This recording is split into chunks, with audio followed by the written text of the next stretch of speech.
Pemirsa, intens investigasi. Di tengah kemelut perceraian Ridwan Kamil dan Atalia Praracha yang kian memanas, jagad maya mendadak meledak. Munculnya foto-foto cocok logi netizen yang menyeret nama sang artis cantik Aura Kasih. Benarkah ia terseret dalam pusaran keretakan rumah tangga sang mantan gubernur? Gerah namanya dicatut dalam spekulasi liar, pihak Aura Kasih akhirnya tak tinggal diam. Langkah hukum siap diambil, ancaman penjara pun menanti bagi siapapun yang pertama kali menebar narasi tanpa bukti. Lantas, benarkah pasal 27 UU ITE akan menjadi senjata pamungkas untuk membungkam isu miring ini? Seperti apa analisis tajam sang pengacara kondang, Hotman Paris, melihat ancaman 4 tahun penjara yang kini menghantui para netizen? Lalu, di tengah bantahan keras sang kuasa hukum yang menegaskan tak ada keterlibatan orang ketiga, mengapa Aura Kasih kini justru terlihat sibuk mengubah total prinsip hidupnya? Fokus pada buah hati hingga mendalami seni kuliner mancanegara. Apakah ini sebuah bentuk pelarian ataukah transformasi jati diri demi masa depan? Pemirsa, bersama Intens Investigasi, kami hadirkan kabar terkini, terpercaya, dan teraktual. Tetapi sebelumnya, jangan lupa untuk like, subscribe, dan juga share channel YouTube ini.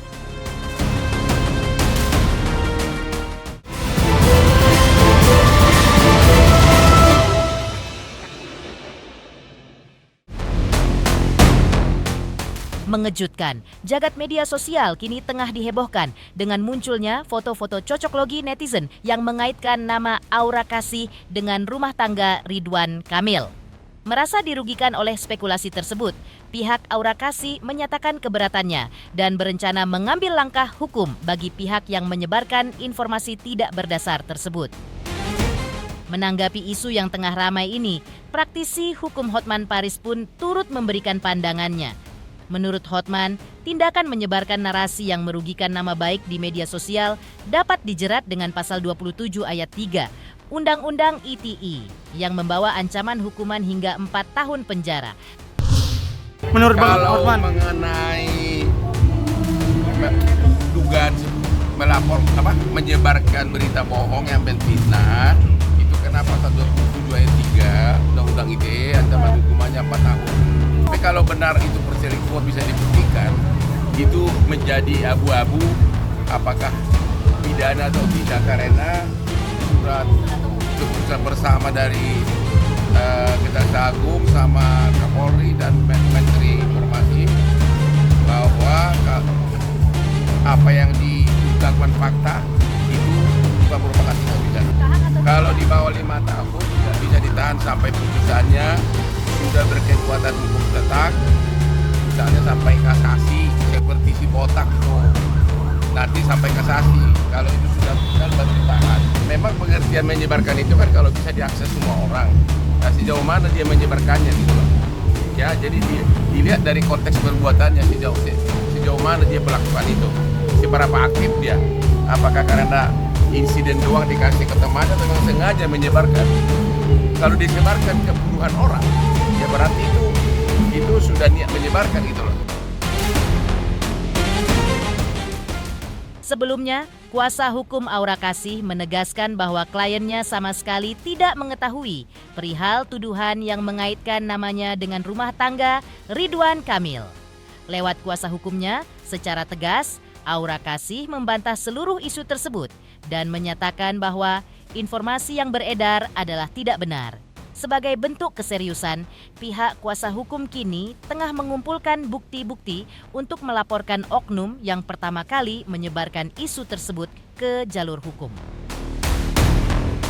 Terkait bantahan dan langkah tegas tersebut, berikut adalah pernyataan selengkapnya dari kuasa hukum Aura Kasih. Sebetulnya kita juga nggak tahu ya kalau masalah yang dengan Pak Ridwan Kamil, tapi dari Mbak Aura sendiri bilang itu nggak benar semua. Jadi kita lagi coba kumpulin semua bukti-bukti yang ada. Kalau memang nanti kayaknya semakin parah ya beritanya, saya lihat inilah itu segala macam. Mungkin kalau kita udah cukup bukti semuanya, kita juga siap-siap mau ngelaporin orang yang bikin isu yang nggak benar itu. nggak benar itu semuanya. Belum, lagi dikumpulkan yang dari kita ya, karena itu buktinya apa gitu kok tiba-tiba kayak, kan sekarang banyak ini ya, apa sih IT yang bisa dibikin-bikin tuh ya, AI ya gitu ya, jadi nggak benar gitu. Masih terkait itu sih Mbak.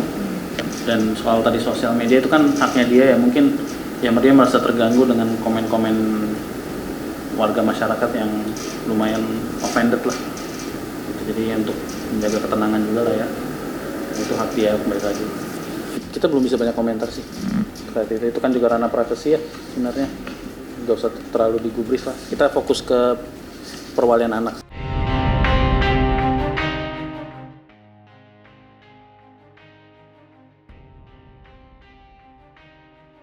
Di sisi lain, Aura Kasih sempat berbagi mengenai perubahan perspektif dalam hidupnya. Ia menyatakan bahwa fokus utamanya saat ini sepenuhnya dicurahkan untuk sang buah hati. Aura mengakui adanya transformasi besar dalam dirinya. Jika dulu ia bekerja keras hanya untuk sekadar bersenang-senang, kini setiap jerih payahnya memiliki tujuan yang jelas demi masa depan sang anak. Bagaimana penuturan jujur Aura Kasih mengenai perubahan prinsip hidupnya tersebut? Simak kutipan wawancaranya berikut ini. Jadi seorang ibu. Rasanya gimana? Hidupmu berubah gitu sebenarnya? Sangat berubah, lebih happy, dan kekosongan yang selama ini bertahun-tahun gitu ya, kayak diisi aja gitu. Terus kayak hidup tuh punya tujuan. Kalau dulu, Aura yang dulu kayak gimana? Nggak jelas Mbak, kayak nggak jelas aja. Ngawang gitu ya? Ngawang banget, iya, kayak kerja terus tapi bingung buat apa. Akhirnya kan hura-hura, uangnya habis nggak jelas gitu kan. Kalau sekarang kan jelas kita kerja tuh tujuannya memang buat ke anak ya gitu. Selain Dulu aku nggak pernah mau kawin Mbak, nggak pernah punya anak. Cuman di 2000 berapa tuh memutuskan untuk aku harus punya anak nih gitu kayaknya. Karena kan kosong. Sedihnya pasti ada karena kayak aduh aku nggak bisa ngasih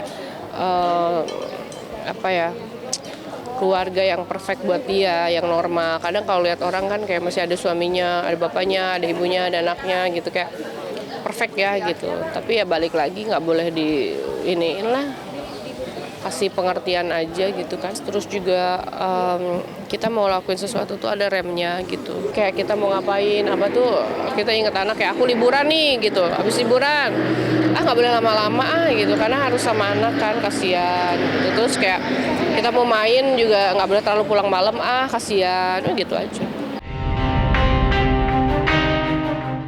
Tak hanya fokus pada keluarga, Aura Kasih kini juga tengah disibukkan dengan pengembangan diri. Ia diketahui mulai mendalami seni kuliner dengan mengikuti kelas memasak khusus, mulai dari menu Prancis hingga menu dari 30 negara berbeda.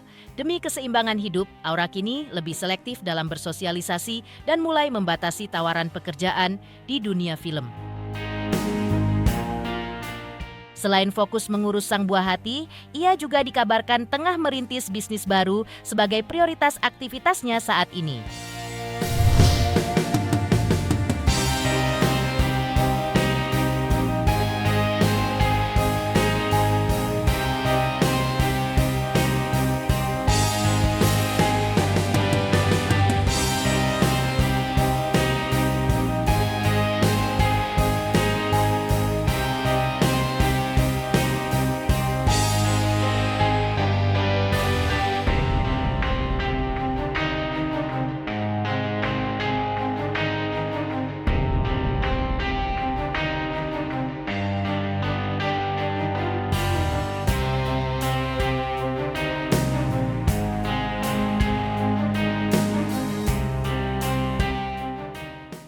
Oh, aku lagi les masak Perancis. Sekarang udah intermediate, udah masak 30 negara. Aku unlock skill baru dong. Harus punya skill baru kan. Aku udah mulai nih ngelukis, udah bisa nih. Tapi kalau ngelukis kan sendiri. Kalau terus habis itu kayak gue harus ngapain ya gitu. Maksudnya unlock skill baru apa, ya udah aku masak Perancis gitu. Sebenarnya ini sih semua sih belajar semua makanan semua negara sebenarnya. Aku udah tidak bersosialisasi banget, terus aku juga film kan lagi banyak nggak ambil gitu kan, lagi pengen kayak, aku dari umur berapa Mbak itu, dari 2007 kerja terus kan gitu loh. Jadi ya mungkin ini waktunya istirahat, terus coba bisnis baru, terus unlock skill baru gitu, upgrade diri lah. Meninggalkan analisis Hotman Paris soal rencana Aura Kasih mempertimbangkan langkah hukum. Lantas, seperti apa sebelumnya Lisa Mariana mengungkap bahwa dirinya telah mengetahui kabar dugaan keterlibatan Aura Kasih dalam rumah tangga Ridwan Kamil dan Atalia.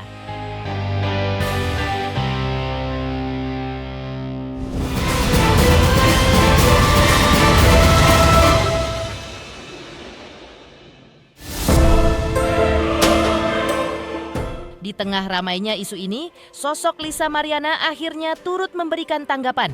Lisa menyatakan telah mengetahui kabar yang menyeret nama Aura Kasih dalam prahara rumah tangga Ridwan Kamil dan Atalia. Namun, Lisa mengaku merasa jenuh dan lelah karena terus diposisikan sebagai pihak yang disalahkan dalam perceraian tersebut. Meski merasa frustrasi, Lisa justru melontarkan pernyataan yang mengejutkan. Ia meminta publik untuk tidak hanya berfokus pada dirinya. Secara tersirat, Lisa memberi sinyal bahwa masih ada figur-figur lain yang ia sebut sebagai Lisa-Lisa lainnya. Maksudnya ya dibilang panutan siapa sih yang nggak kenal sama Aura Kasih itu kan, ya cantik ya kan, bodinya bagus gitu kan, ya gitu sih Mas.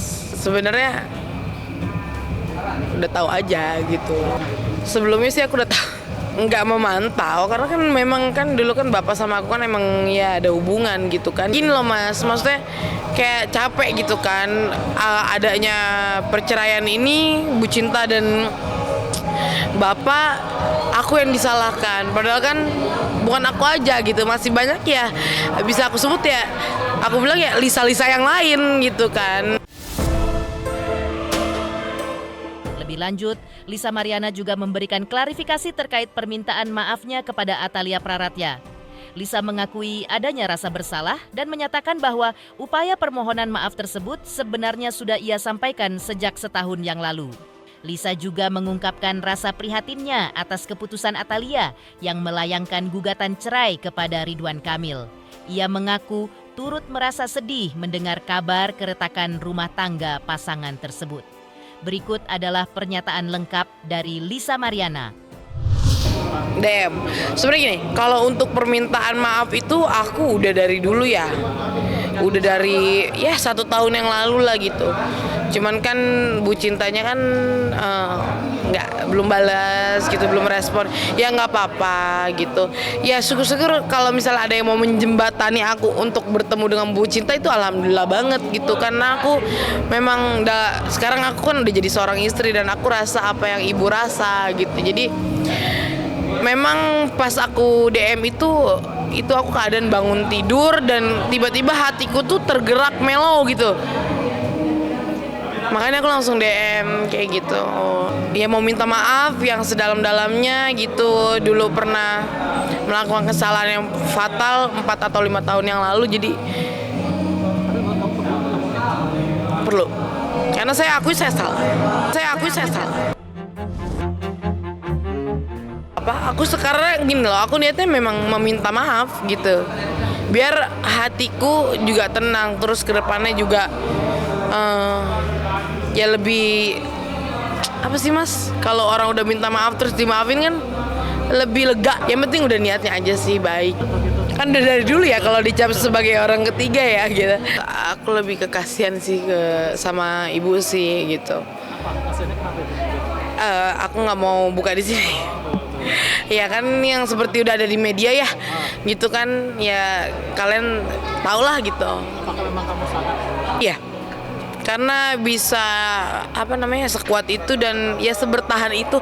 Karena ya banyak, ya sedikit banyaknya aku tahu lah gitu. Bu Cinta berhak bahagia, ya kan itu kan doa. Kita doain aja perjalanannya maksudnya lebih baik, itu lebih bahagia gitu. Meninggalkan Lisa Mariana yang menyatakan telah mengetahui kabar yang menyeret nama Aura Kasih dalam prahara rumah tangga Ridwan Kamil dan Atalia, lantas seperti apa pula respon kuasa hukum Atalia saat ditanya terkait alasan kliennya menggugat cerai Ridwan Kamil di Pengadilan Agama Bandung?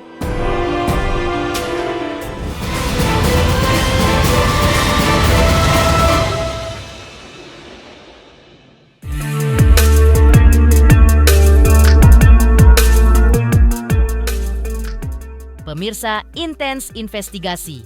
Sebelumnya, tepat pada 17 Desember 2025 lalu, sidang perdana gugatan cerai Ridwan Kamil dan Atalia Praratya resmi digelar di Pengadilan Agama Bandung, di mana agenda sidang berfokus pada pemeriksaan dokumen dari kedua belah pihak. Ditemui usai persidangan, kuasa hukum Atalia merespons pertanyaan mengenai alasan kliennya melayangkan gugatan cerai tersebut. Muncul pula pertanyaan besar mengenai apakah keterlibatan sosok LM masuk ke dalam materi gugatan yang diajukan oleh Atalia. Lantas, benarkah spekulasi mengenai keterlibatan pihak ketiga tersebut menjadi alasan perceraian? Untuk persiapan sidang hari ini tentunya sudah kita siapkan matang. Antrian sidang lalu ya, nomor 3 atas nama Satulia Yuliawati ini Bu Atalia menyampaikan kepada kami, pada dasarnya beliau sangat menghormati proses persidangan ini, dan akan tetapi karena acara kedinasan beliau berhalangan hadir sehingga mewakili kepada kami selaku kuasa hukum. Ada kegiatan kedinasan. Agenda hari ini sepertinya mediasi. Kalau isi gugatan, materi gugatan tentunya kita harus menghormati aturan yang berlaku ya. Karena di dalam pasal 80 ayat 2 Undang-Undang Peradilan Agama bahwasanya gugatan perceraian itu bersifat privat. Jadi kita senantiasa harus menghormati aturan yang berlaku. Kalau tuntutan sendiri ialah tentunya semoga Bu Atalia menyampaikan saling mendoakan saja. Semoga ada yang terbaik ya buat Ibu dan Bapak. Kalau terkait LM ya itu sudah masuk materi gugatan.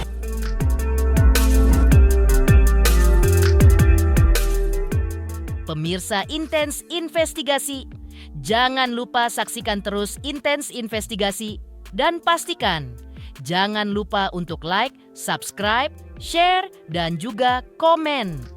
Tim redaksi Intens Investigasi juga mengucapkan banyak terima kasih kepada semua subscribers hingga channel Intens Investigasi kini menuju 4 juta subscribers.